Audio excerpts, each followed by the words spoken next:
with that, we're going to shake things up a little bit because Mandy has been working with our speaker so much. She wanted the privilege of introducing him. So here is our archivist, Mandy Pond, to introduce the speaker.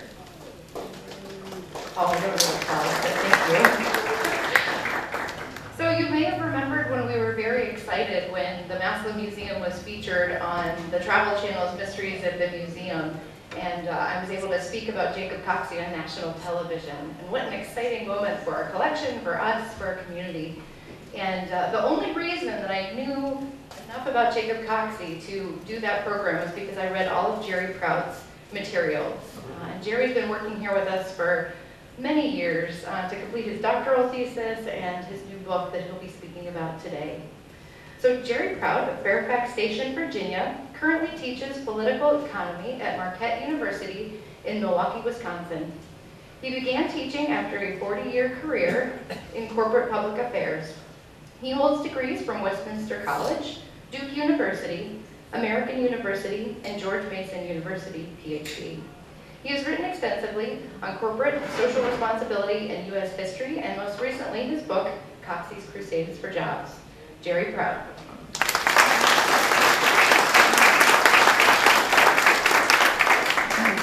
This is a really challenging room, but I'm so happy to be here and can't tell you how much it means to have so many people turn out for this event and really to honor this great American, Jacob Coxey. It wasn't always thought to be a great American.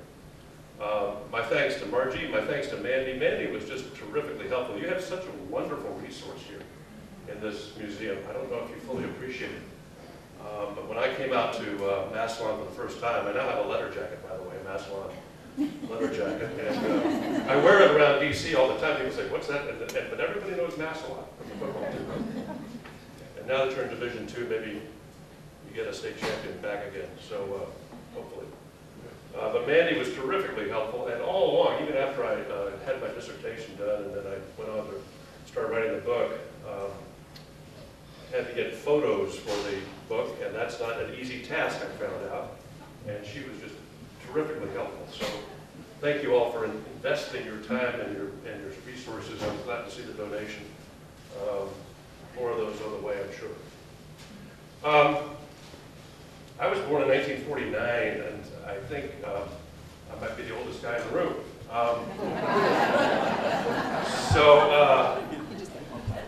So I overlapped Coxey's life by 2 years, and I'll be really interested to know if any of you actually, maybe just a show of hands, anybody who actually saw him. Yeah. We've seen him walking up and down the street in the 80s. Wow. Big smile. Yeah, he used to meet a couple of stuff here. One of the brothers was a friend of his he talked to. He actually produced at one point some laxatives or something. Yeah. He had quite a business acumen, and he was a very successful businessman. I thought today what I would do is talk about sort of 3 different challenges that Jacob Coxey faced leading up to this march to Washington, which departed from down here, we think, around 2nd Street on March the 25th, 1894. It was Easter Sunday. And he had a band of about 120 men that left, and a big gang of reporters. I'll get back to that in a bit. About 40 reporters had descended on Massillon based on some news stories that the editor of your local Massillon Evening Independent had been writing since about January, when Coxey came back from a trip to Chicago with a friend named Carl Brown, and they ended up planning this march. But he faced really 3 challenges, and the challenges were these. First of all, the age he lived in is very much like the one we're living in now, I think, in terms of, there are a lot of similarities. And he was known as a populist. He was actually also a greenbacker. I'll talk about that a little bit. But we're living in an age now, obviously, with populism on the left, with Senator Sanders, populism on the right, with Donald Trump. Coxey represented a brand of populism that was very powerful back in the 1890s. The populist movement had actually had a presidential candidate that got about 8% of the vote in 1892. named James Weaver, Colonel James Weaver. So Coxey was very much a part of that, thought of himself as a populist. After the march was over, he ran from Massillon for Congress as a populist, was defeated.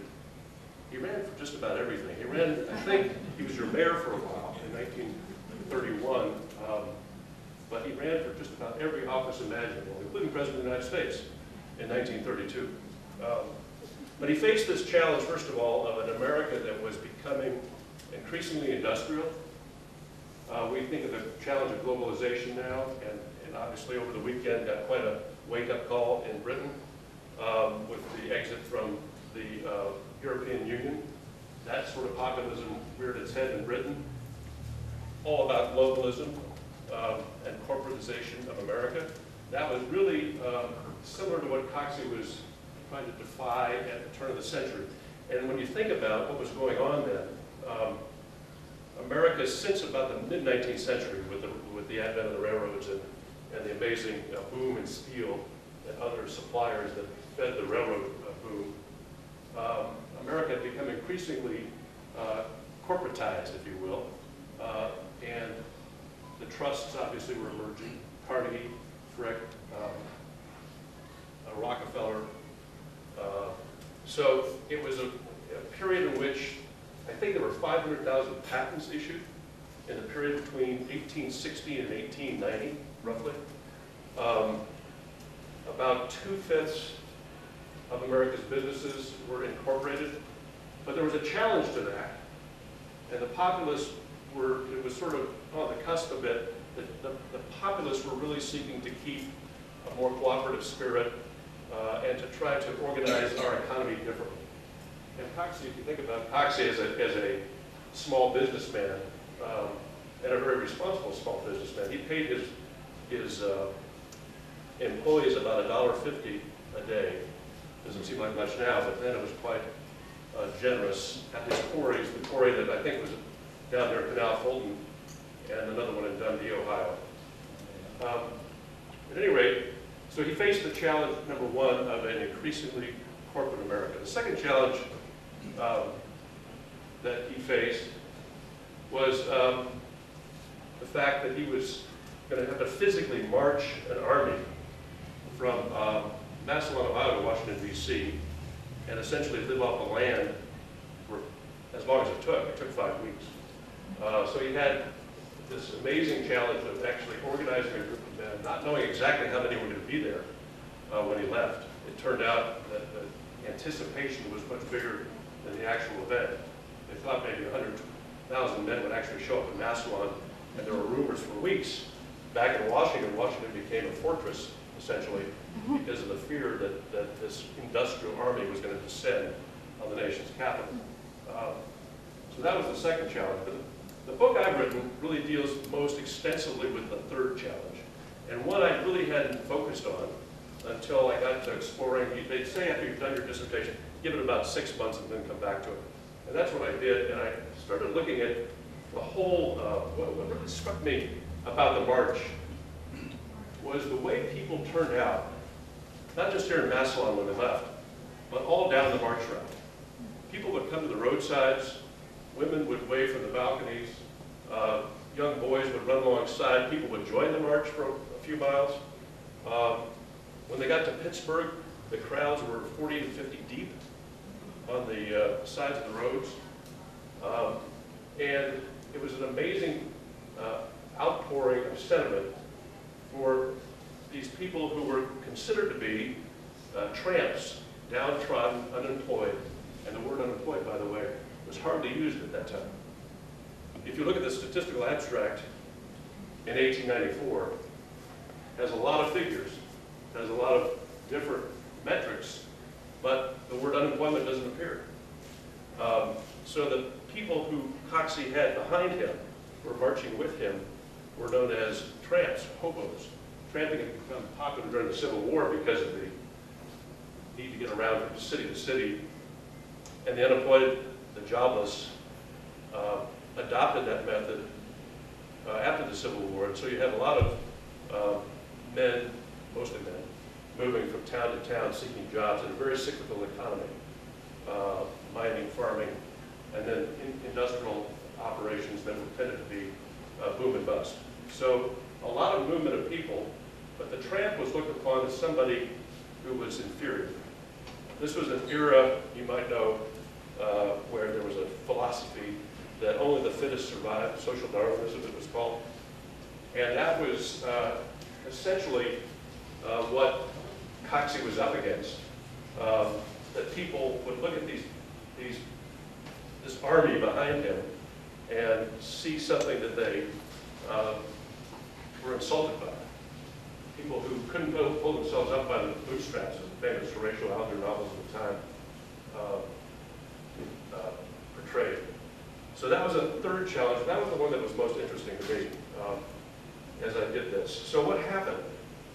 And why was the turnout so enormous along the way, and even in Washington, where it became, where hundreds of thousands of people turned out to see the arrival, even despite the warnings that were being put forward by the president and the cabinet and all the armaments that had gone into to fortifying the city. And what's interesting and what really happened was that the reporters, just like historians who kind of lose their objectivity when you study somebody like Coxey, you end up really liking the guy when you're done, and you're not supposed to, right? You're supposed to remain objective. In the case of the reporters, they saw this event as an event of very dignified people, skilled workers mostly, just seeking jobs, just seeking work, just seeking a basic paycheck and a chance to work again.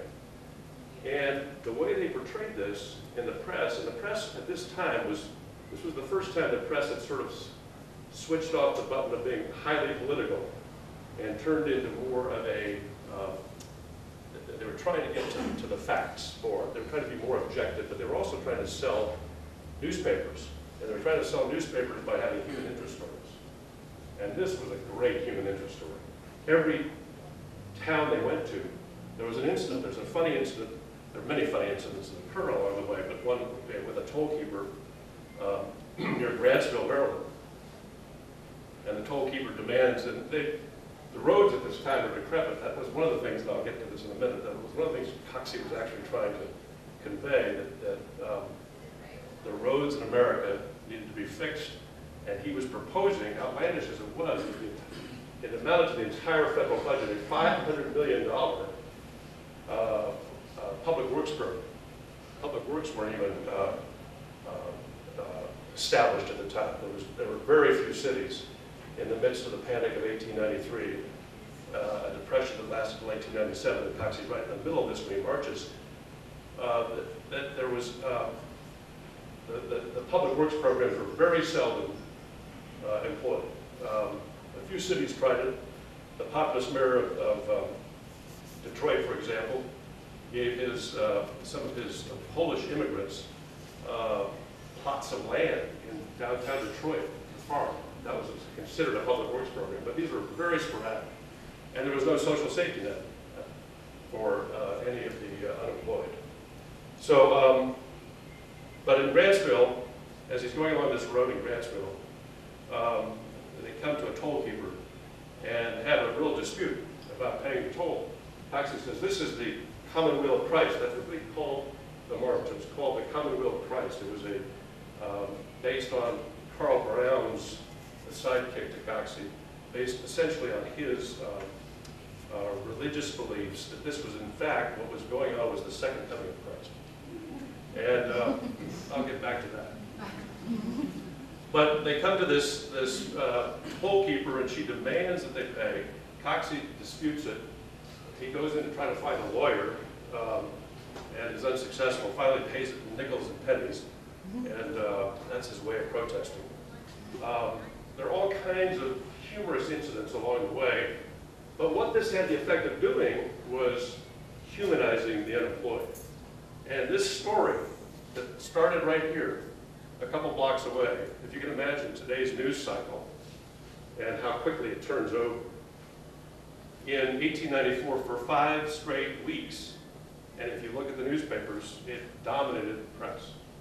Front page every single day. multiple stories because there were other armies that were spawned by Coxey's coming west from places like California, Oregon. And so, amazingly, this was the story up until he's jailed after the march through downtown Washington. So what this story really is about, to me, and what this event really represents, is a pretty important transitional moment in our society where, for the first time,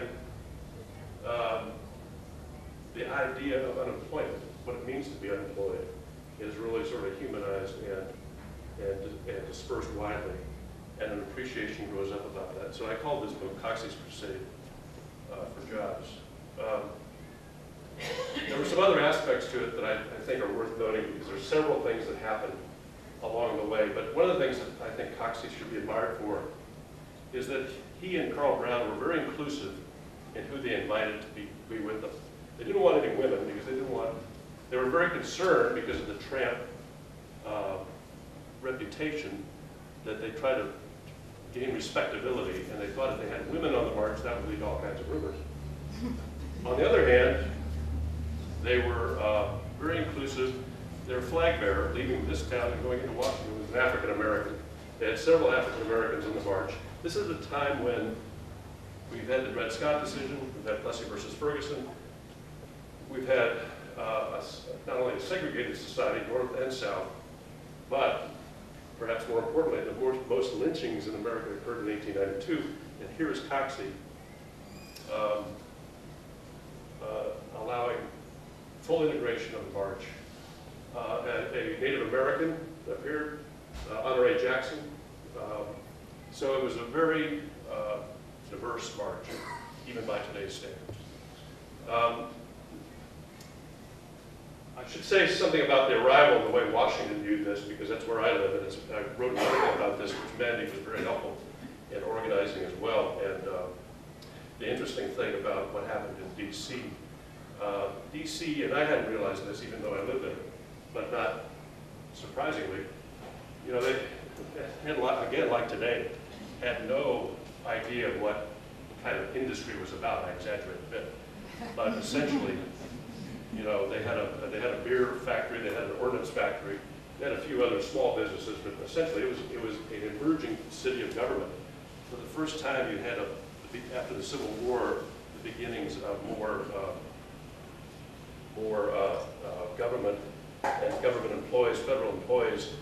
And then, this is the part that I hadn't realized, Washington actually became a place for people to retire, particularly the wealthy, or even for many of the wealthy, retirement wasn't what it was today. Many of the wealthy just moved there, the New Maurice, as they were called, and ended up in northwest Colorado area. So here are all these reports suddenly of this army descending on Washington. You've had a couple things happen. The Haymarket riot in 1888 in Chicago, where the industrials, one of the persons who was killed in that was found with a Knights of Labor card identifying. You can leave.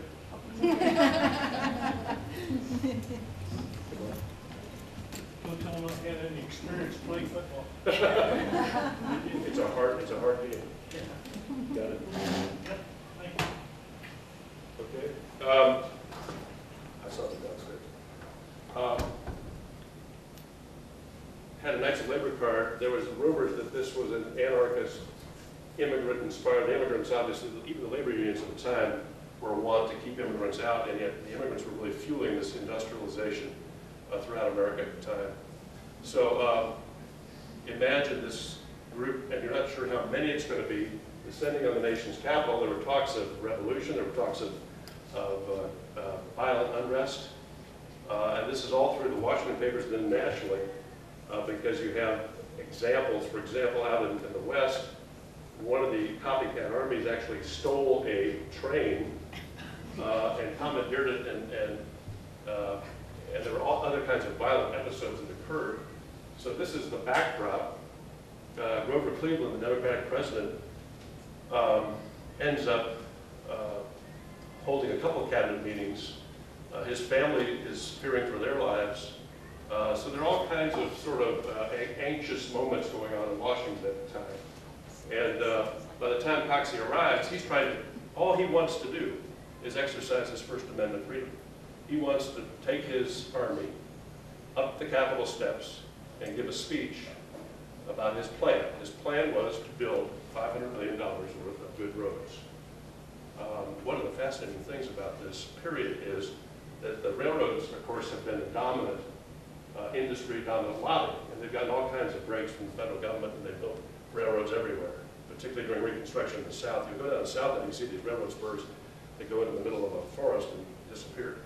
That was what was going on. And here comes Coxey with this idea to build good roads. The only other group that was promoting good roads at the time were the League of Wheelmen, the bicyclists. This elite group of, can you imagine these guys, the goofy guys on these big bikes? And so this wasn't a real strong constituency, right? But Coxey, and one of the things that happens at all these events is the bikers come out and start circling the marchers as they're coming into town. I'm not sure Coxey appreciated that, but anyway, they did. But the League of Wheelmen is a real network for him. And this is going on. So the interesting thing to me was that the people who resisted this movement for good roads were the ones who would benefit the most, the farmers. Farmers had to pay for the upkeep of roads at the time. And so they had this resistance. What was this going to mean? Was this going to be more out of my pocket? And it took a long time for him to convince the farm community that this was really good for them. And it was a little bit still out of kilter when he marched. But $500 million in 1894, I asked one of my friends up in the Office of Management and Budget, what did that represent? How big was the federal budget? It was about the size of the federal budget. So it was looked upon as an outlandish program. One of the things Mandy did so well in her appearance on the History Channel was then to show what happened to these ideas Coxey had as time went on. This is 1894. Automobile's not invented and really doesn't get pulled for another couple decades, right? In 1906, 1916, that's the year when we really had the automobile taking off. So the interstate system doesn't come into play until the 50s, right, in Eisenhower. Coxey would fund this, and I haven't talked about it, and I'll take your questions here in a minute because I've been talking too long. But Coxey has this interesting and sort of antiquated notion. It was called, the Greenbacks were the name of the political party. And they were rampant during the 1870s, aligned with the Knights of Labor, one of the first labor organizations. They saw in fiat money, in other words, money based on the full faith and credit of the United States, that would have been issued during the Civil War because we couldn't pay for the war, just based on our gold and silver reserves. So we had to have paper money. And the paper money that we issued in the Civil War then, by 1879, has been redeemed because of the concern by what were known as the gold bugs, the people who advocated a gold standard, which was the predominant philosophy of the day, and the civilized way to pursue monetary policy. You didn't dare have money that was only backed by something called the full faith and credit of the United States. So Coxey remains one of these antiquated greenbackers who's still promoting fiat money in the midst of what is now long been eclipsed. And we had the Coinage Act of 1873, which establishes once and for all the gold standard. So he's funding his road system with bonds that any municipality could issue, and the Treasury would provide and would pay in greenbacks. Now, this was not something that was orthodoxy by any stretch. But by the time we get to, as Mandy points out, to Richard Nixon, the gold standard's gone away, so number two. So he's not only the idea of good, sort of a national system of roads, but also a system of currency not based on a gold standard. The third thing he did, and I'll end here, is he, just the very essence of the march to Washington, it was the first one. No one had ever done this before, so it was a long way. It was sort of unprecedented. People thought it would make it about 10 miles and it would be over. But it made it all the way 35. They had terrifically bad. It was a late spring, and marching out of here on that Sunday, they went right into the teeth of a bad storm and up in the Blue Ridge Mountains. In fact, at one point they decided to take barges because they didn't want to get too high in the Blue Ridge. But it was horrific conditions. But they made it all the way to the steps of the Capitol. And then he was arrested, and he and his friend were put in jail. But it established and reinforced the importance of our First Amendment freedoms, the one I exercised for 40 years as a lobbyist. Coxey would have driven me crazy as a lobbyist. I don't think I would have liked him very much, because he had this sort of, he was just very set with his philosophy, his ideas. He never wavered. Those are the kinds of people, if you were in my job, you didn't like those guys because they never could compromise. But the world caught up to him, and so he. I think you should feel pretty proud that you live in a city that, and you think of all the marches that came after him, and all the expansion of rights, inclusion of diversity and so forth, that it kind of started right here, down the street, with this guy who had the guts to go all the way to DC and try to convince the Congress that they should just help the unemployed people. So I welcome any of you who have experience questions. Oh, shucks.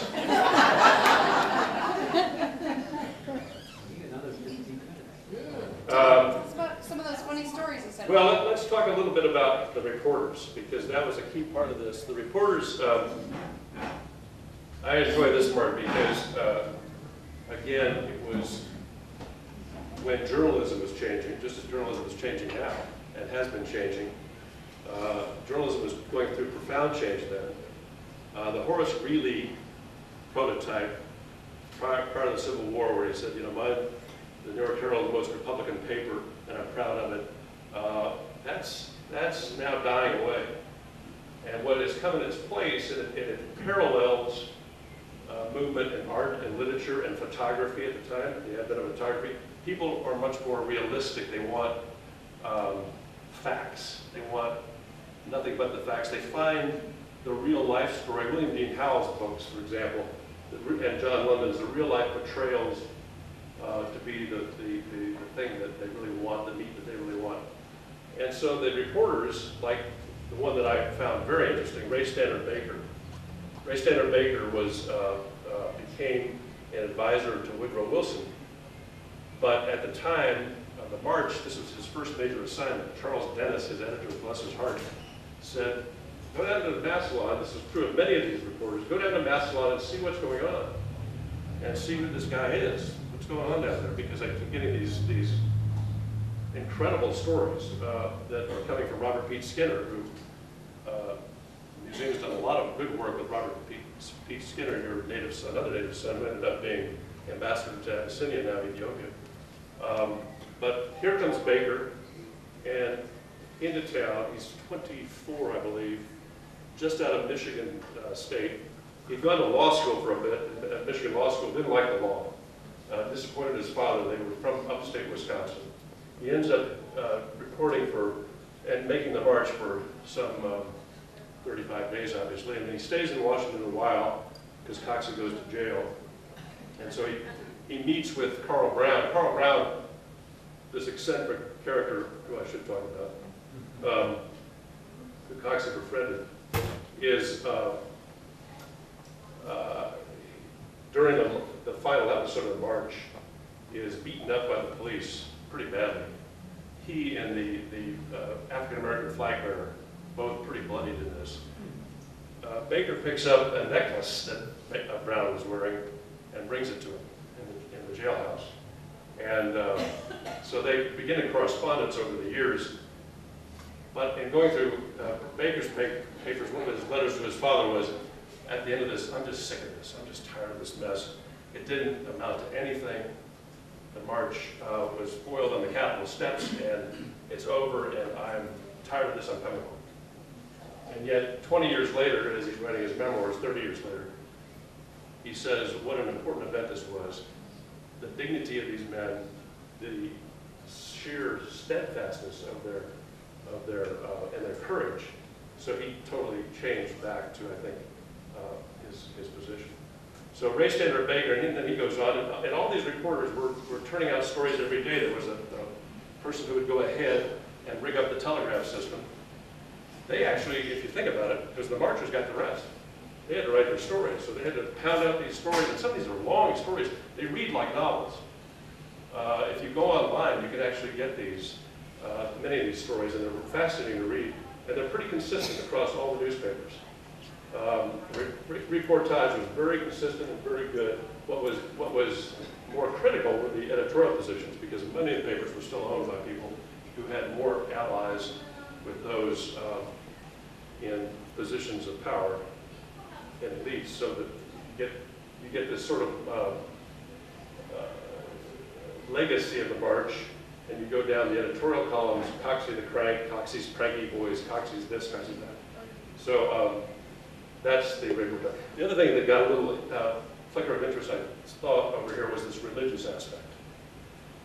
You're in an era where, because of things like Edward Bellamy's novel, Looking Backward, there's a great interest in utopian novels. Ignatius Donnelly, who writes the, actually writes the preamble to the Omaha platform in 1892, Ignatius Donnelly has actually gotten into a big debate with Carl Brown in Chicago the summer before they left here at the World Columbia Exposition. And Carl Brown is this eccentric fellow, wears a buckskin coat, came to Chicago in 1893. It's hard to figure out exactly. Ostensibly, he's a reporter for the Argus, San Francisco Argus, a little tiny newspaper. He's going to cover the bimetallic convention. The bimetallic convention was this last gasp of the silver folks to try to prevent the repeal of the Sherman Act of 1893, the Sherman Silver Purchase Act of 1893. Not to be, your senator here was quite active. Ohio State Senator Sherman, both the Sherman Antitrust Bill and then the Sherman Silver Purchase Act. The Sherman Silver Purchase Act was an effort to try to mollify those guys who were the silver advocates, who were despairing over the loss of the silver coinage and the Coinage Act of 1873. So the Sherman Silver Purchase Act is passed to at least allow for some silver coinage and some purchase of silver from the Western miners. So at least silver has its day, but it's not a silver standard, and it's not a bimetallic standard. It's a gold standard that allows silver to be in circulation, redeemable for gold.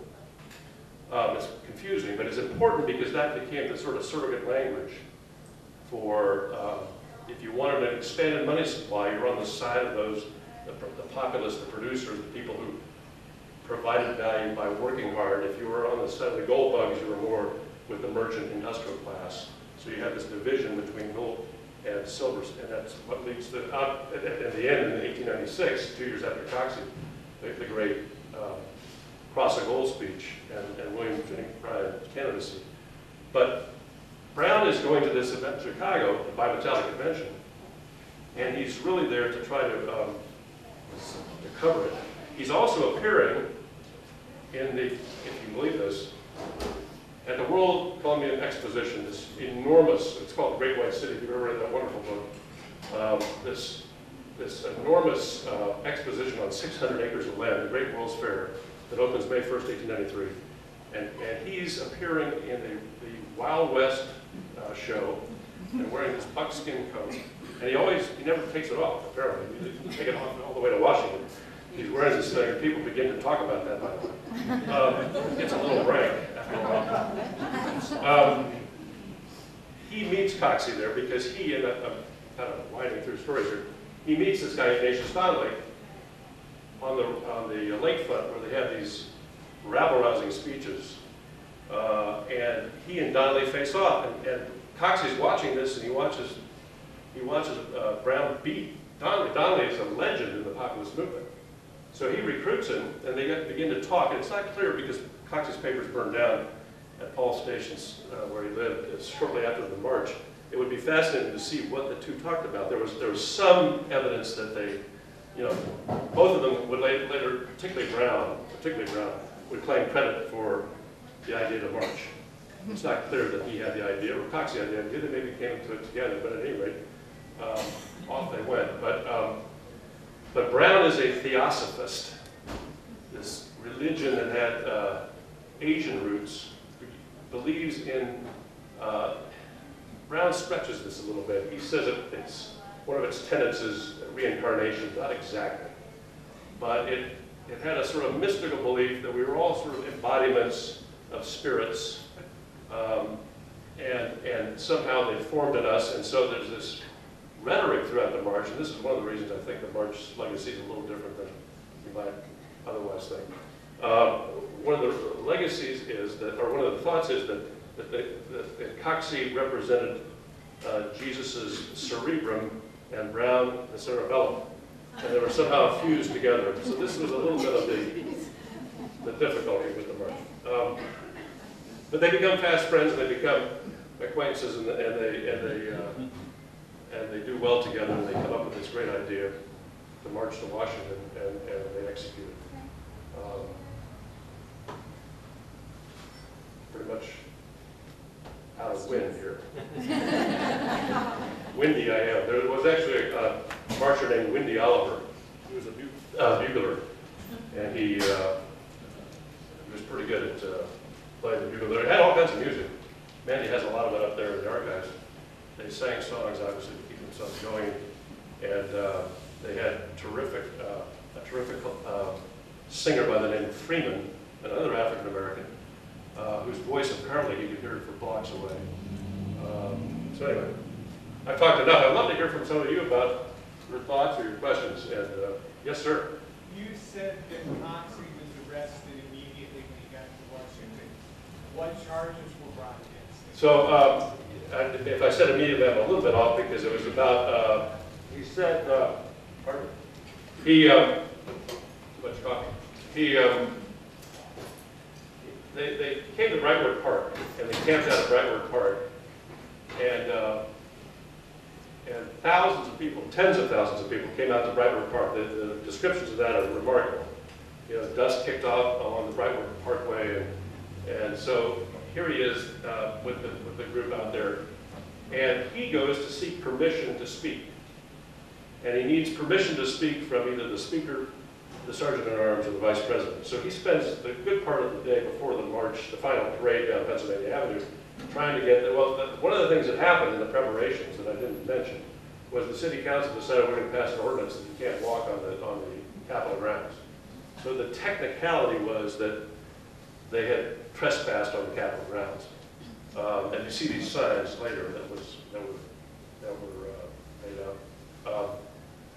And that's what he was jailed for. He and his sidekick Brown, and then this other sort of latecomer who wears a stovepipe hat in sort of satirical mocking of the tycoons named Philadelphia Columbus Jones. They're all arrested, sentenced for 30 days. And so they actually served their time. They actually went, and meanwhile the remnants of the march end up at a garbage dump, essentially, out on N Street. And they get moved around, and it's unfortunate because they're waiting for these hordes from the west to come, but after they hear what happened, they kind of turn around and the march fizzles. So he was arrested for a kind of a technical misdemeanor. He serves his time and goes home. And comes back to, when he came back here, again, tribute, when he came back here, tens of thousands. I mean, the city wasn't, but people came from the surrounding area. The reports are anyway that he was hugely well received here in Massillon, and then runs for Congress. Yes, sir. Did they walk back?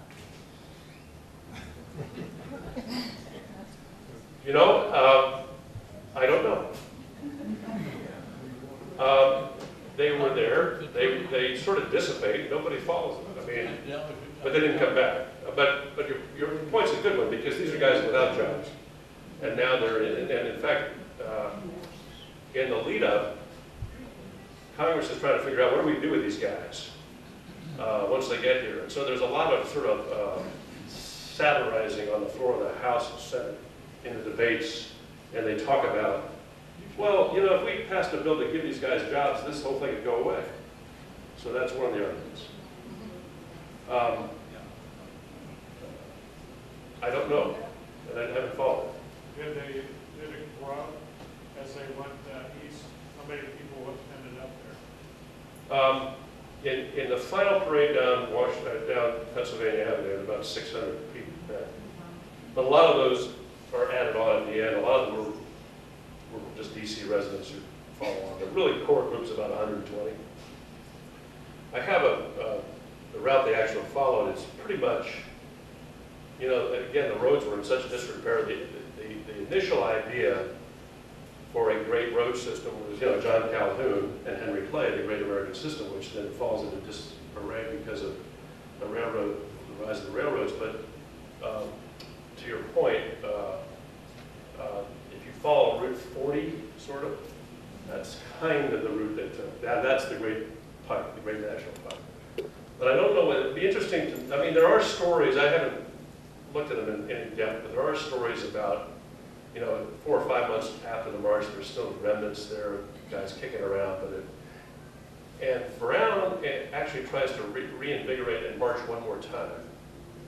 Coxey's gone home, but Brown tries to reinvigorate the group and march one more time. But, you know, they didn't march home. Yes, ma'am. How did they eat on the way down, and how did they sleep? Where did they sleep? That's a great question. And they're really, all the newspaper reports are very specific about this. You know, that was one of the challenges, the physicality I mentioned at the beginning.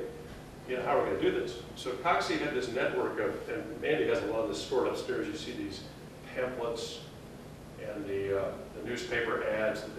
As far away as the Los Angeles Times, there were ads about recruiting for Coxey. Well, there were also, he had a very active network of fellow populists that he reached out to. So you'll find in cities, I think in Addison, for example, I may have the town wrong, but the event occurred. They're met by a posse, armed posse. One of the few places where there's a little bit of suspense and hostility. Usually that didn't occur, just the opposite. But Coxey has a couple friends there, and they smooth it over and offer them a place to stay. Brown had purchased, only Colonel Brown did, he purchased an old circus tent, which they threw in one of the wagons. They had a few covered wagons. They had a commissary wagon, food. But the commissary wagon, it's really unclear because in most of the cities you get in villages, you get people turning out with large stores of food. I mean, some of the accounts are, I mean, 120 men, they would have died from eating all this food. I mean, it was just, but, so they lived off the land. You know, that's essentially what happened. They were able to sustain themselves. And I think Coxey realized there was no way he could store food for a 35-day march, so he depended on this network of friends to help him. And they did. Food was not as much an issue as the shoes. The shoes wore out. I was in the Pittsburgh library doing some research, and I'm going to the old Pittsburgh Post and Gazette, and there's an advertisement, I love American capitalism, for the Coxey shoe. A long-lasting Coxey shoe. So we're trying to make a buck off it, right? Yeah. Yes, sir. Are you familiar with the Minerva automobile that he had? No. 1917, I believe. It was a 4-door convertible. Dave, The Minerva expert. do you want to talk about the Minerva? Coxey's Minerva? Yeah. Specifically what? 2 minutes, 1 minute about the Minerva.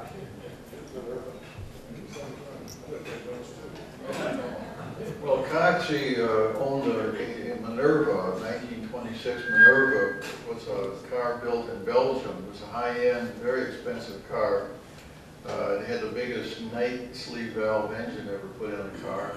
And Coxey owned that car for many, many, many years. You know where he lived, down in the corner of 2nd and North. And Frank Mosley, who some of you may remember from Priest Auto Electric, Frank worked on that car and as a young man and remembered the car. And the car was acquired after Coxey died by a fellow named Paul Beachy down in Winesburg. And his son Bob restored it and ended up selling it to a fellow in Connecticut.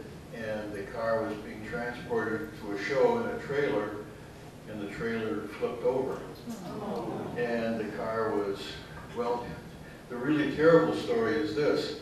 The car was strapped in the trailer so well that it survived. The trailer was upside down, and the car was strapped in by its axles. So they were trying to right the trailer. The state police showed up and said, "We want this thing off the road." They cut the straps, and the car just imploded on it. So they destroyed the car. And the car, long story made short, the car is now back in Belgium, and two collectors over there have the car, and they're restoring it. And I'm looking forward to seeing how it looks. But that's the only known surviving Coxey car that I'm aware of. So that's the short story on the Coxey Minerva. Thanks, Dave. Dave's our incoming chairman of the board. We have time for one last question. You said there was only one car. I own a 1936 Dodge that I got through Forrest Coxey, and he said it was Jacob Coxey's car. Well, you know, there's a picture, and I wonder if it's the one with the Minerva, but there's a picture of him. He went back and I want to say he died in 51, I think 1944, during the war. He went back, it would have been 50 years after.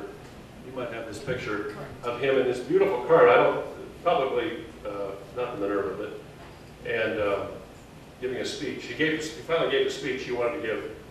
He never gave a speech. He had it in his lapel pocket the entire march. He never gave it until 1944. I was going to do this. I have one. I provided the museum with copies of the book, and but I have one that I'd be glad. This might take too long, but I'm going to try to do it. Right. Who has lived in the city of Massillon the longest? It's going to be 26. 1926. Can anybody beat that?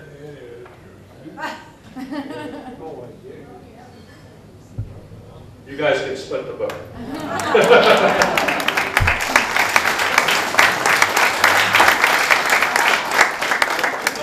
And thank you so much for enduring my babble, but I'm so enthusiastic about this guy. I shouldn't be, because I'm supposed to be an objective historian. But I think he'd be proud to see all the people that turned out for him. It's almost as many as merch. So. Thank you.